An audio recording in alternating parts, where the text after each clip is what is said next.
to Imperial Kingdom. So we finally saw the fight between Errol Spence, Errol the Truth Spence, and Tyzu.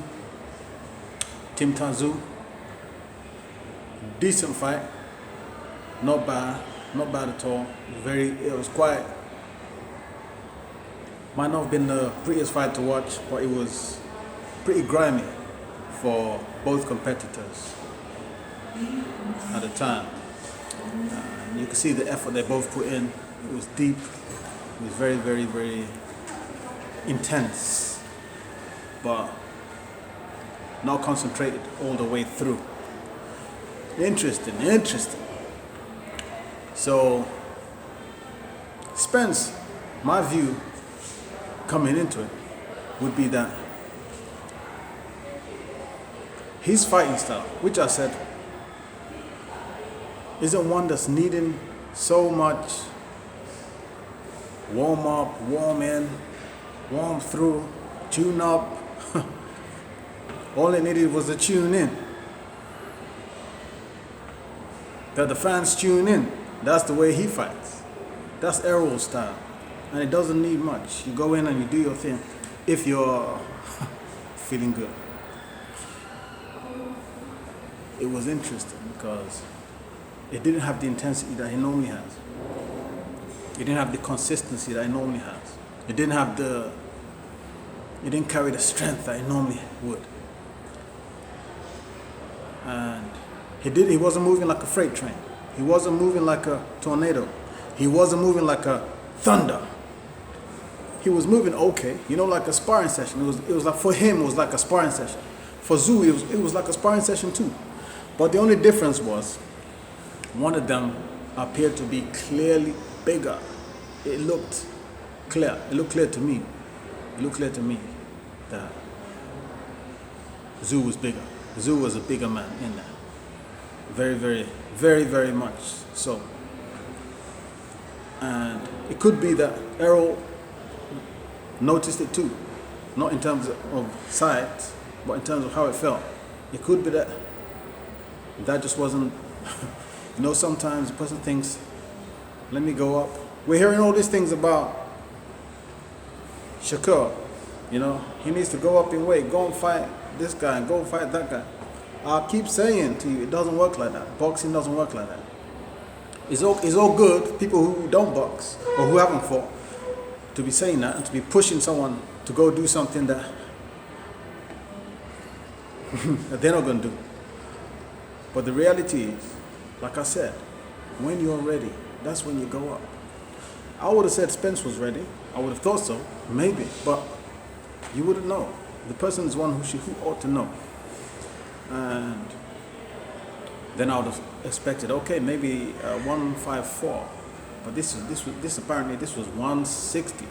That's even 1-2 jump.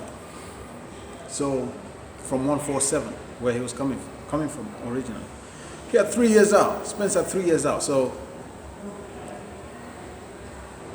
one would say that should be enough time for your body to grow. You eat as much as you want and all this stuff.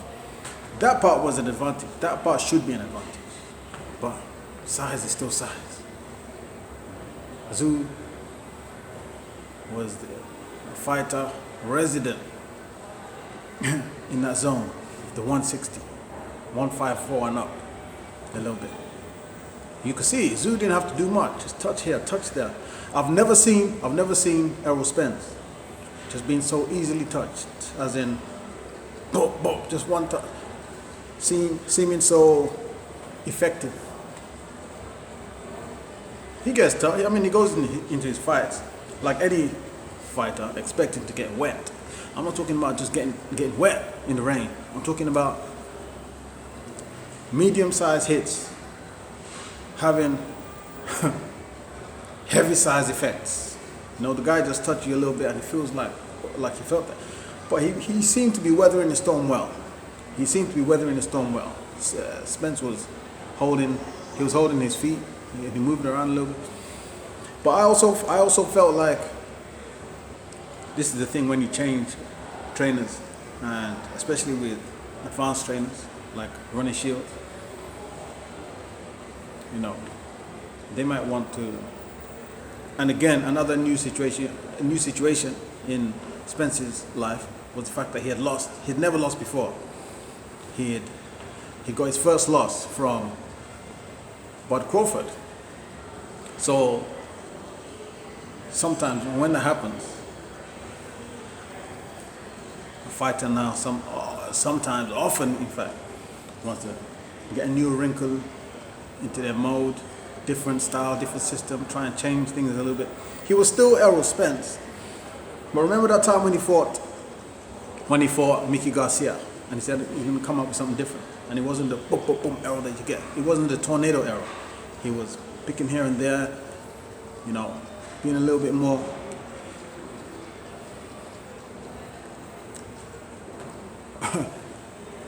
savvy, if you like.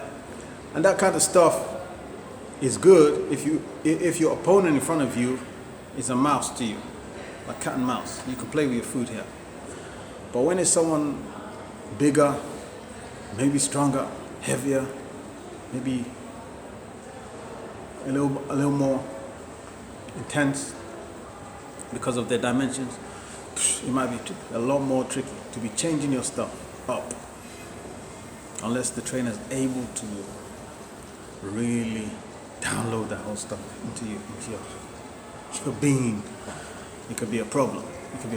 And it seemed like a problem because Spence did well with the new, you know, moving around a little bit, stepping backwards. You see him moving back, and you see him applying a jab, which he always had a consistent jab, but a different type of one.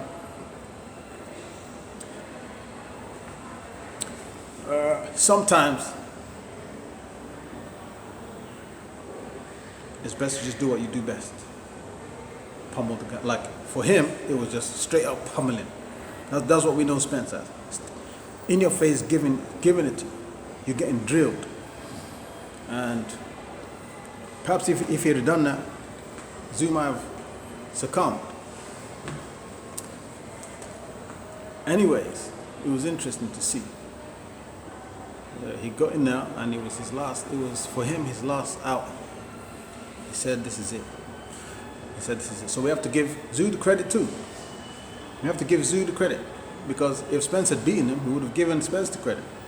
So Tszyu gets the credit. He had lost a couple before this, but we'll see where this goes now for Tszyu. He has a few options. He has decent options in front of him, and hopefully he can do what he can do in the division. It's a spicy little division area, region. For Spence, we can only say, you know, well done. You've done well. A great career. Only lost at the very pinnacle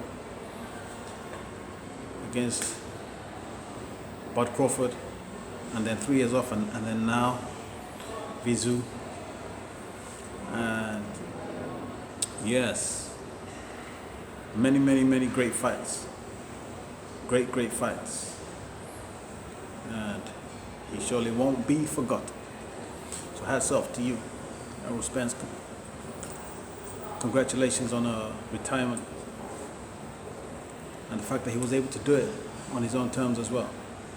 You know, just when he, as he said, when he feels it was a rational time to drop.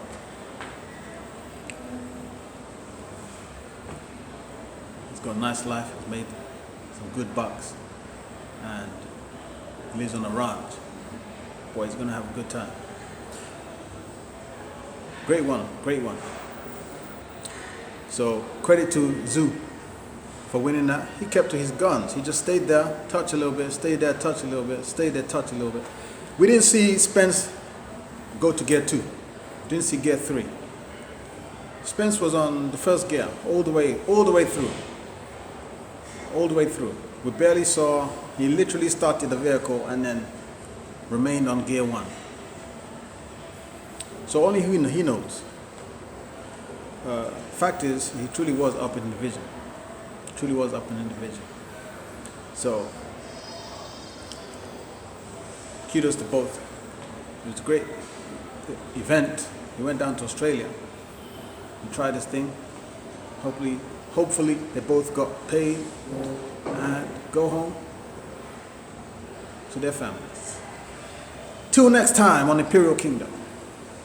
Again, congratulations to Spence on his retirement and a great career, fabulous, legendary career. Errol the Truth Spence.